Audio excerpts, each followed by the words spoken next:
it's absurd to me that our income is taxed. This is money that you worked hard for. This is money that you got out of bed early, went to work, broke your back to scratch the earth to make a living.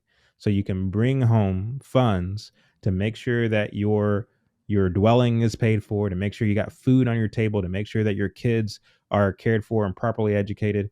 You did that. The government didn't do that. The Right. government didn't do that. You did that.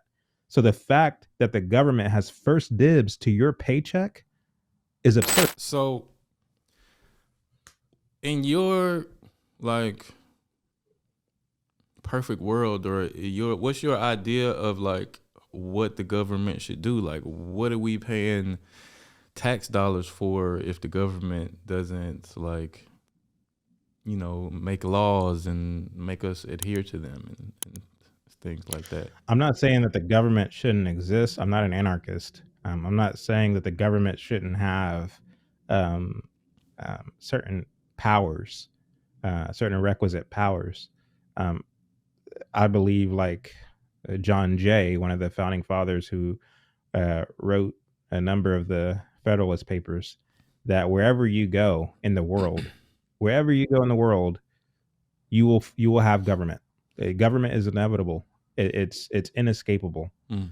Uh, the question is, what kind of government will we have?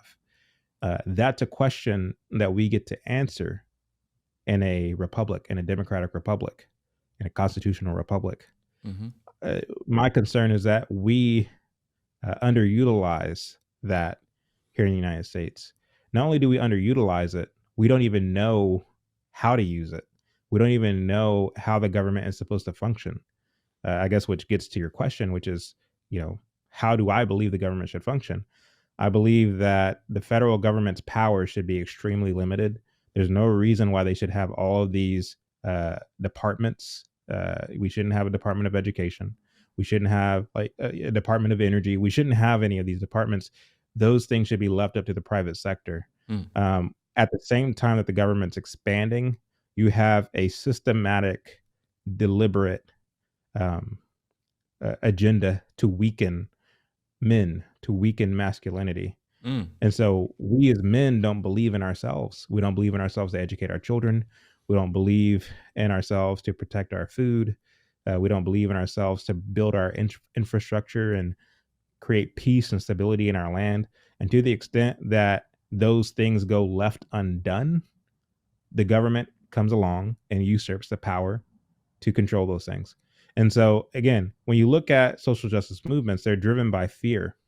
Right. Fear is a debilitating feeling.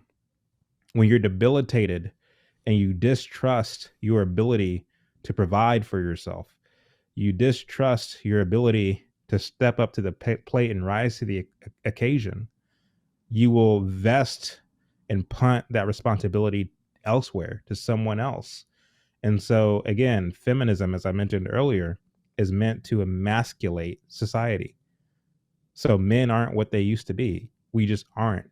And so, again, because of this, we're also, that's another reason as to why we're investing a lot of power and control to the government. And so, you know, in the perfect world, we'll have a small government with very limited powers.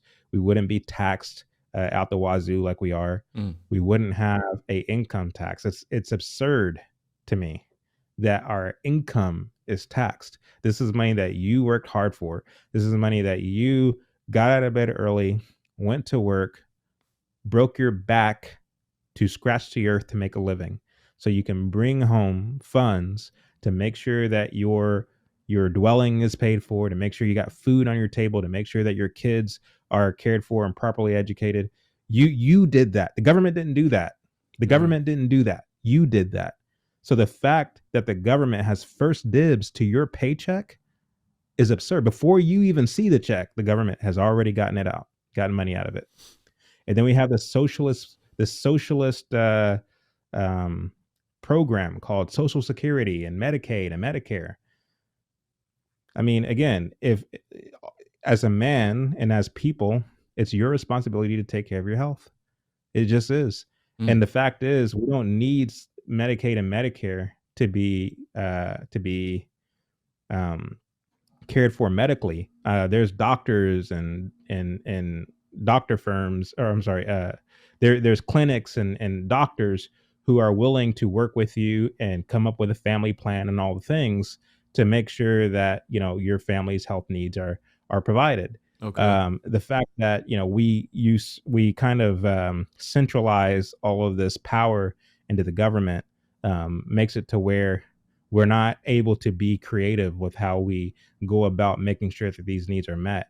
I feel that whenever we operate on a peer to peer basis, instead of assuming that the default should always be a kind of governmental answer to the questions that we have, that uh, takes away the effectiveness and uh, it takes away the effectiveness of the goods and services that we would otherwise have.